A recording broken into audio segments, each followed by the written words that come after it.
Good morning students. So last lecture में हमने Henry's law and उसके बाद vapour pressure and volatile and non volatile liquid उसके बारे में हमने डिस्कशन किया था, बराबर।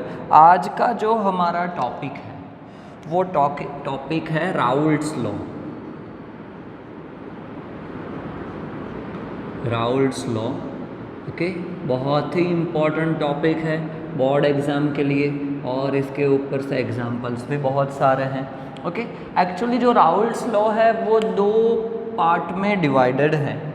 ओके, उसके अंदर जो फर्स्ट पार्ट है वो हम लोग आज देखने वाले हैं, वो है फॉर वॉलेटाइल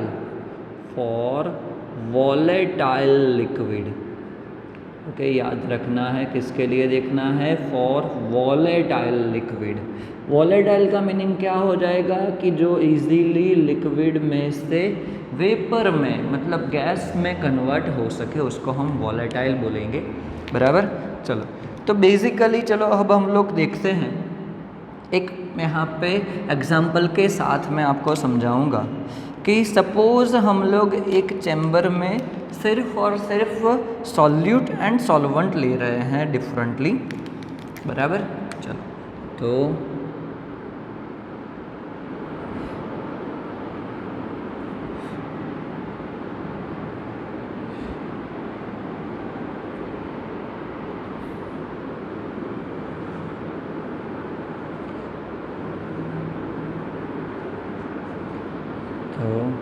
यहाँ पे हम लोग ले रहे हैं हमारा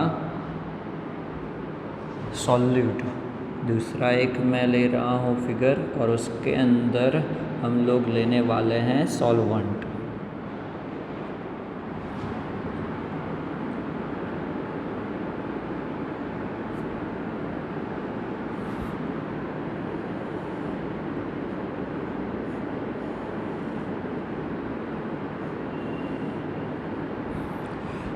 चलो, तो फिर हमने यहाँ पे लिया है solute and solvent, pure solvent है ऐसा हम लोग बोल देते हैं कि यहाँ पे जो लिक्विड हम लोग ले रहे हैं ये आपका प्योर सॉल्वेंट है, ओके। और यहाँ पे जो लिक्विड है वो है प्योर सॉल्यूट, वो क्या है उसको बोलेंगे हम प्योर सॉल्यूट। तो फिर याद करो वेपर प्रेशर वाला टॉपिक कि क्या होगा कि यहाँ पे कुछ ना कुछ अमाउंट में वेपर में कन्वर्जन आपको देखने को मिलेगा, बराबर। प्योर सॉल्वेंट है, ओके, उसको हम क्या बोलेंगे, उसके वेपर को P01 बोलेंगे, बराबर। प्योर के लिए याद करो हम लोग क्या लिखते थे, P01 सिंबल लिखते थे। तो इसके लिए क्या हो जाएगा, प्योर सॉल्वेंट का P01 हो जाएगा। सेम वे उसके अंदर जो भी है, बराबर, कंपोनेंट, ओके, उसका वेपर प्रेशर कितना हो जाएगा, P01। सेम वे यहाँ पे भी होगा कि प्योर सॉल्यूट है, उसका अगर हम लोग वेपर प्रेशर लेते हैं तो उसको क्या बोलेंगे हम, P02 बोलेंगे। क्या बोलेंगे उसको हम, P02 बोलेंगे, बराबर। तो ये दोनों हो गए सेपरेट, सॉल्वेंट एंड सॉल्यूट, उसके वेपर प्रेशर। ये क्या है, प्योर सॉल्वेंट का वेपर प्रेशर है, ये प्योर सॉल्यूट का वेपर प्रेशर है। जब भी ये सॉल्वेंट एंड सॉल्यूट उसको हम मिक्स करते हैं, ओके, तो फिर क्या मिलेगा, हमें सॉल्यूशन मिलेगा। क्या मिलेगा, सॉल्यूशन मिलेगा, ओके। अब देखते हैं हम लोग सॉल्यूशन, उसका वेपर प्रेशर कितना होता है,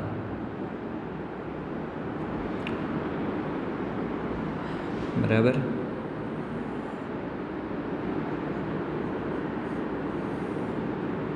ओके चलो, तो ये हमने ले लिया है सॉल्यूट एंड सॉल्वेंट को हमने मिक्स कर दिया है। चलो सॉल्यूट एंड सॉल्वेंट को मिक्स करते हैं तो फिर क्या होगा कि उसके अंदर जो वेपर क्रिएट होगी वो वेपर सॉल्यूट की भी होगी एंड सॉल्वेंट की भी होगी। क्या होगा कि यहाँ पे जो वेपर क्रिएट होगा यहाँ पे बराबर, उसके अंदर सॉल्यूट भी होगा एंड सॉल्वेंट भी होगा, दोनों को मिक्स कर दिया है। तो फिर हम लोग ऐसा बोल सकते हैं कि यहाँ पे जो सॉल्यूट था या फिर सॉल्वेंट था उसका मोल फ्रैक्शन अगर हमें यहाँ पे लेना है तो कितना हो जाएगा, x1 हम लोग बोल सकते हैं किसके लिए, सॉल्वेंट के लिए, मोल फ्रैक्शन बराबर। उसकी वजह से अकॉर्डिंग टू हेनरीज लॉ क्या होगा, P1 वेपर प्रेशर होगा उसका, किसकी वजह से, x1 की वजह से।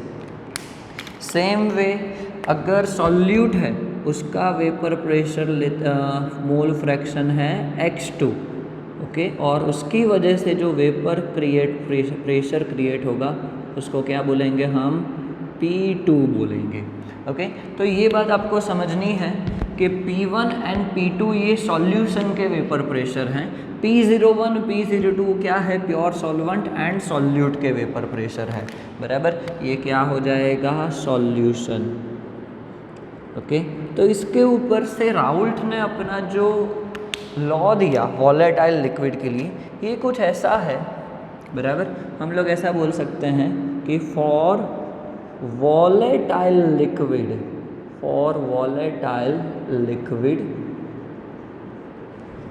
the partial pressure of gas is directly proportional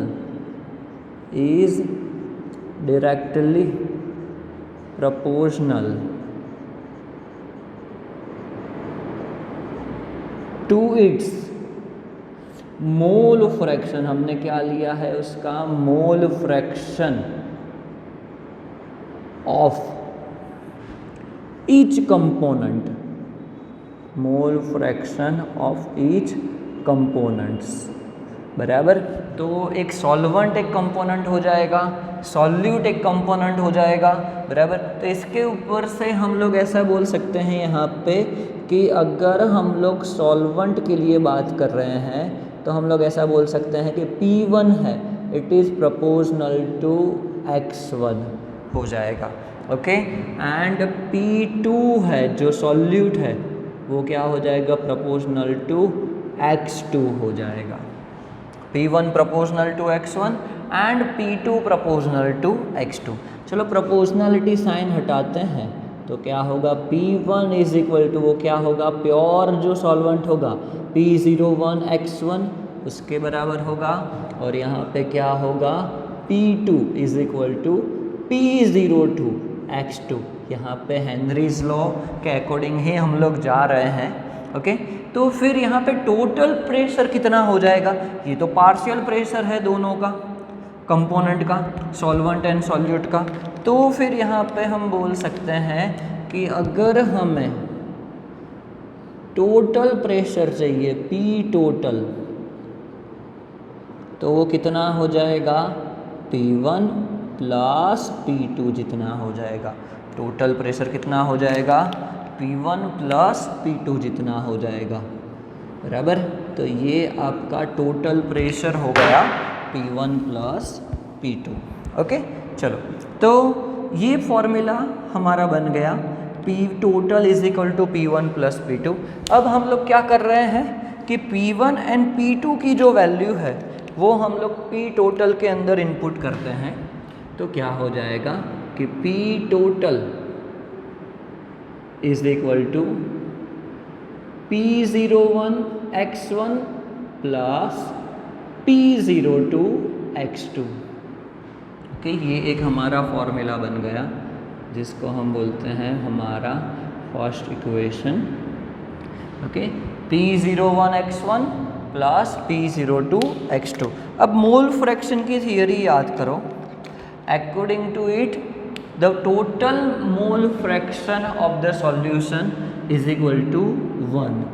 that means अगर हम लोग यहाँ पे दो ही कंपोनेंट है तो अगर उसके मोल फ्रैक्शन का अगर हम लोग सम लेते हैं x1 प्लस x2 करते हैं तो फिर उसका आंसर क्या आएगा, 1 आएगा। आंसर क्या आएगा, 1। दैट मीन्स हम लोग ऐसा बोल सकते हैं कि x1 is equal to 1 minus x2, okay, and x2 is equal to 1 minus x1 हो जाएगा। ओके, ये जो दो फॉर्मूला हमने बनाए x1 और x2 के लिए, ये दोनों फॉर्मूला हम लोग बारी बारी से क्या करते हैं, इक्वेशन 1 है उसके अंदर हम लोग डालते हैं। ओके, चलो सबसे पहले यहाँ पे हम लोग डालते हैं x1 के लिए। x1 is equal to 1 minus x2 है, तो फिर हम लोग ऐसा लिख सकते हैं P total is equal to P01 और क्या है, x1 की वैल्यू 1 माइनस x2 है, प्लस P02 x2। चलो यहाँ पे ब्रैकेट को बाहर निकालते हैं सब कुछ, तो क्या हो जाएगा, P01 minus P01 x2 plus P02 x2। Okay, चलो अब यहाँ पे थोड़ा सा रीअरेंजमेंट करते हैं। इसको क्या कर देते हैं, P01 है, ये जो पॉजिटिव वैल्यू है उसको मैं पहले लिख रहा हूँ P02 x2 और माइनस क्या हो जाएगा, P01 x2। चलो यहाँ पे हम लोग x2 कॉमन निकालते हैं तो फॉर्मूला क्या हो जाएगा, P01 is equal two plus x2 जो हमने कॉमन निकाला है तो P02 माइनस P01 हो जाएगा। और ये आपका एक फॉर्मूला बन गया, P total is equal to P01 plus x2 into P02 minus P01। Okay, ये फॉर्मूला तैयार हो गया। बहुत ही इंपॉर्टेंट है एग्जाम्पल के लिए, MCQ सॉल्यूशन के लिए ये फॉर्मूला आपको याद रखना है। ओके, उसकी इजी ट्रिक भी मैं आपको सिखाऊंगा कि कैसे आप इसको याद रख सकते हो। चलो, तो ये हमारा एक फॉर्मूला बन गया दूसरा, बराबर कि यहाँ पे हमने क्या किया है कि x1 की वैल्यू इनपुट की है, x1 is equal to 1 minus x2। चलो, यहाँ पे हम लोग दूसरी एक वैल्यू इनपुट कर रहे हैं, वो क्या है, x2 is equal to 1 minus x1। अगर ये वैल्यू इनपुट करते हैं तो P01 x1 तो था ही, और क्या हो जाएगा, P02 1 माइनस x1, बराबर हमने x2 की वैल्यू इनपुट कर दी। ओके, अगर इसका सॉल्यूशन करते हो तो आपको फाइनल आंसर ऐसा मिलेगा, P total is equal to P02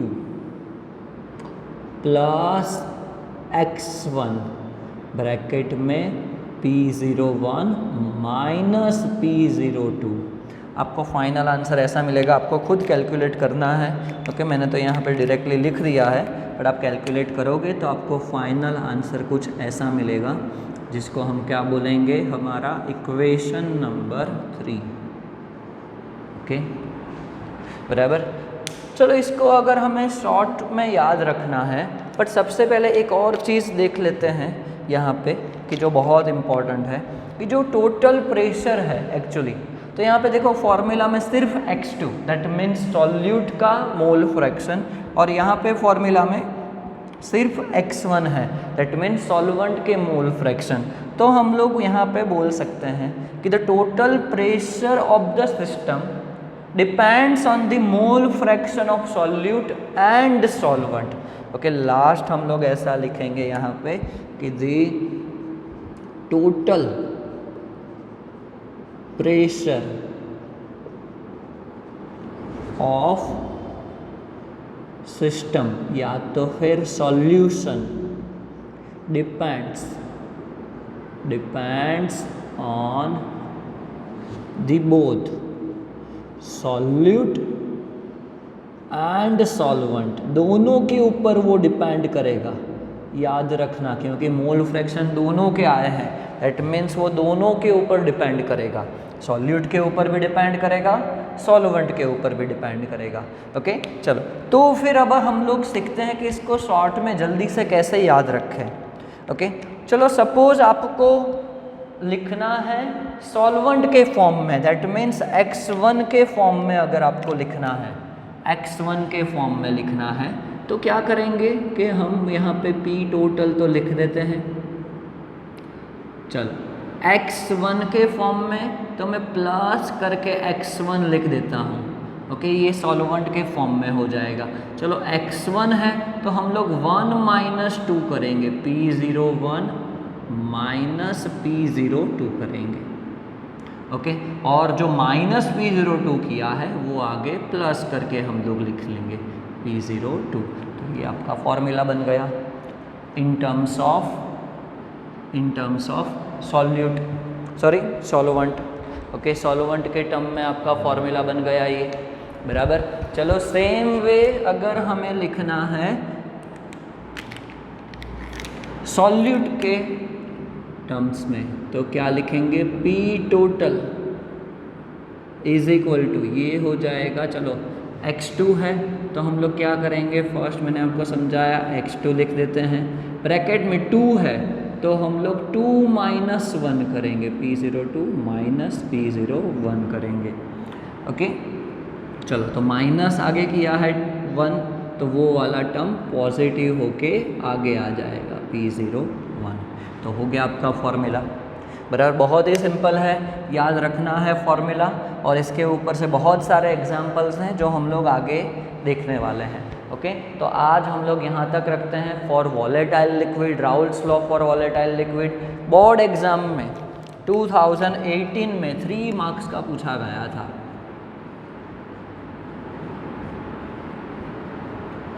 बराबर 3 मार्क्स का ये क्वेश्चन पूछा गया था। इसके बाद जो नॉन वॉलेटाइल है वो भी 2019 में पूछा गया था 3 मार्क्स का, बराबर। तो बहुत ही इंपॉर्टेंट क्वेश्चन है आपकी बोर्ड एग्जाम के लिए भी, as well as MCQ and SQ के लिए भी। तो ये तैयार हो जाना चाहिए, फॉर्मूला भी तैयार हो जाना चाहिए, इसके अंदर मिस्टेक होनी चाहिए नहीं। Okay thank you.